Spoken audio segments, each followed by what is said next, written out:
So let's talk more about this brute force attack. And the next question asks about an MD5, but I'm going to skip that and come back to it later, because first let's reconstruct this whole brute force attack. So if we go back to the Splunk server and we use this table, time form data, this all gets pretty easy. So first one was, what is the first brute force password used? And you can see it right there in this time list. So that's easy. And then what was the correct password found? This one is a little more interesting. But let's take a look at the whole timeline of the brute force attack. So here it is trying many passwords per second. And so I'm at time 4521. And if I go to the end of the first 100, I'm at 4531. So that was only 10 seconds. And it's still trying many, many guesses. And then 4521, here's 4546, 4609, 4631. I'm now in the 400s and then 500s. Now I'm at 1446, and it's still trying passwords like private and such. So I went from 4521, 45 minutes and 21 seconds, to 46 minutes and 50 seconds. So it took about a minute and a half to try 400 and more passwords. And then it eventually stops. So here, it ran the brute force attack until, at this time, here, the brute force attack stopped. This is the automated attack. You can tell because it's really fast. 50.6 seconds, 50.8, 51.1. And then, suddenly it jumps from 46 minutes to 48 minutes. This is more than a minute. And so the last automated password used was rock. But then it came here a minute later with one called Batman, and after that, this person started doing things like installing a package, and this is a PHP shell. It's URL encoded, but that's showing a PHP, and then it's got a function here, and something like a count, and like a session. So this is some kind of PHP shell being uploaded. So this is apparently the real user coming back and logging in with the password Batman, which would appear to be the correct password. Now they have the ability to install packages. So we're making progress here in figuring out how they got code execution on our server. They ran the brute force attack until they found the right password, then they logged in, then they installed a package in the web server software that was a PHP shell, and then they could use the PHP shell. So let's get more information about that. Let's look at the events and look at the user agent. This is a really good way to separate them. So I'm going to stop looking at this table and go back to looking at the original data here. This will give me all the details of all these events. And now I can look at the HTTP user agent. And I can see there are 412 events that came from a Python script. That's the brute force attack, running a Python script, trying many passwords per second. Then there's 19 events that came from a real web browser. This long user agent string with Mozilla and Trident and all that stuff. That's the user agent string of a real browser. So if I go here, I'm going to see just the brute force attack from start to finish. That's the 412 events, and you can see it ran in stages. Several events per second here, then a gap, then several events per second here, and here, for some reason, their brute force scanner goes in stages. But anyway, that's the brute force attack, and you can see the timing and the number of requests and all the passwords used. But if I go to the other user agent, and I can just go back in the browser to go back to the previous query, go to user agent. This is the thing the real user did after coming in. And Splunk always puts the most recent event first. So if I scroll to the bottom, I'll find where it all started. And so here they are. logging in with username of admin and password Batman, and they're getting in. 303 is the usual response after you do a successful login, because then it refers you to a page, and here it is, Administrator Index. So after it trusts your credentials, now it moves you to the Administrator page where you can now execute administrative functions. And here they are, post installer, do an installation, and there's going to be some data. Here's the data. It's going to upload this mess. This is the PHP shell. That's what they look like. PHP, and then you have this really hard to read stuff where they have named all the variables stupid things like CR, XX, EAT, XX function. So it doesn't use the create function method that would probably be blocked by some kind of defense. It puts extra X's in it, and there'll be some code here that strips out the X's. So it'll pass a anti-malware test. Anyway, so then that installs the package of PHP. Now that you've got that, you can now send up more stuff. Now this is scrolling off the screen in an ugly way. So to get a look at this event, I'm going to switch to raw format. That'll just stop all attempt at parsing and filtering and just let me see it the way it is. So what's going on here is it is sending data up to the server. Here's form data, installing something. And I will find a file name in here somewhere. Here's the file content. Okay, this uploaded something called extexplorer.zip. That's what this garbage is. This is binary data going up. So they sent up something that looks like some kind of hacking tool, explorer.zip. And if we go up to this one, there's another one that sent up an exe. Might even be that same request. I'm going to use my browser and just look for .exe on this page. There we are. This is what I was looking for.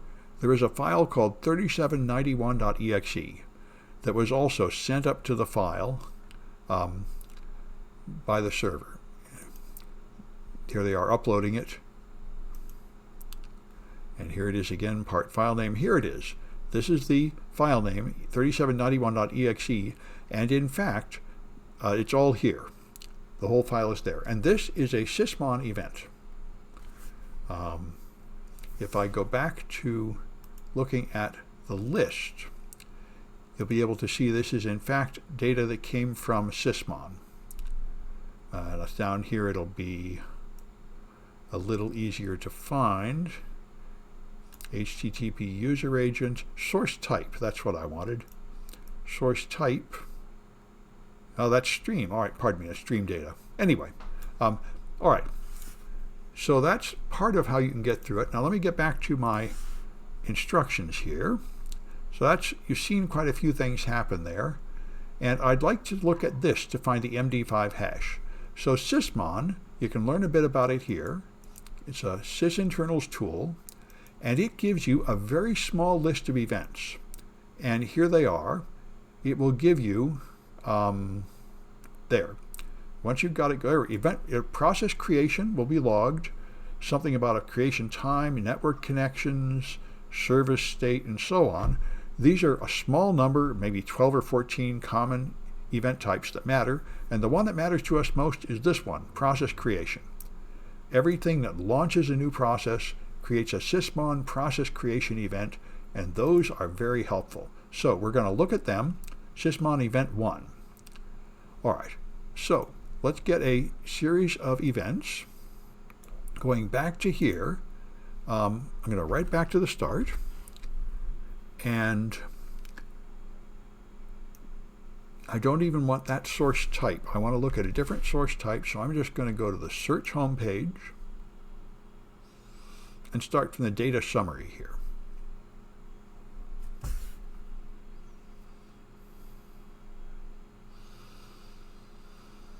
Okay.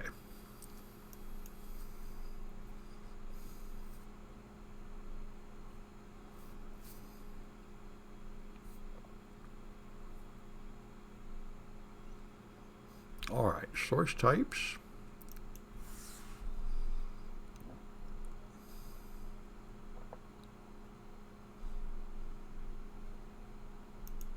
All right, and here is Sysmon. Sysmon operational. That's what Sysmon looks like, and you see it really produces a lot of data. We've got 250,000 events here. So I'm going to start by turning on sampling, like 1 to 1,000 to make it faster, and then go to all time. All right, so now we got some events, and now we can find the event code here. And those events didn't have a 1, but I want the ones with code 1. Since I sampled so sparsely, I didn't see it, but I can get there anyway by filtering for event code equals 2 and then just changing this to 1. There. All right, so here's an event with event code 1, and now I'm down to a small number of results so I can turn off the sampling. When Splunk is slow, it's slow because you found a lot of events. So whenever you have too many events, you want to have the sampling. Once you're down to a small number, it's okay to stop sampling. So here's event code 1. These are all the processes that were created on the monitored Windows servers on this network. And you see there's 100 or more, a couple of hundred.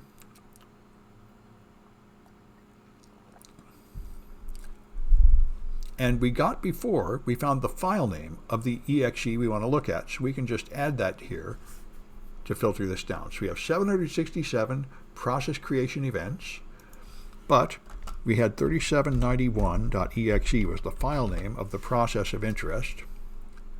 So putting that in should narrow it down to a total of 5 events. All right.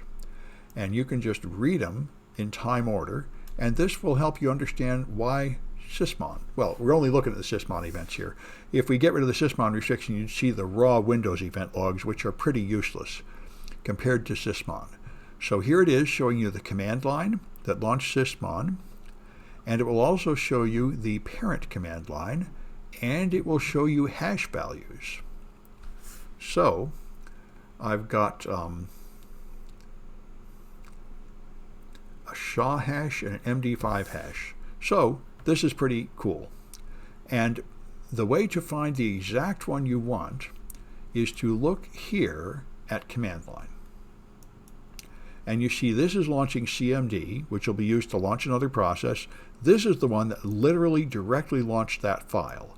These others, like set up something. So that one event right there, that's the one that launched the 3791.exe, and now we'll have the hash value. And you can use that hash value and go to open source intelligence. So this is the hash value of that binary that was downloaded and run. And you can go to Google and see what's here, but more to the point, you can go to VirusTotal. Since we're pretty sure that this is some kind of malware, we just go to VirusTotal and search for that hash value and see if this is a known piece of malware. And it totally is. 61 security vendors flag it as malicious. It is a Trojan of some sort. All the virus engines don't like it. So we can go to details and get more information about it. It was created in 2009, seen in the wild in 2016. Here it is, 3791.exe. And you can see its behavior. VirusTotal will run it in sandboxes and let you see what it does. And the best sandbox is the Zen box, which tells you right where it goes. It goes to this server on that port, and that is a server we've seen used elsewhere in the attack. So anyway, I thought this is very nice, and there's a series of questions you can answer here about this brute force attack. All right. And anyway, that I didn't stick quickly to the tasks that directly find the answer to these questions, but that's the kind of research you can easily do here. So I'll stop this one, and next we'll talk about this ransomware attack.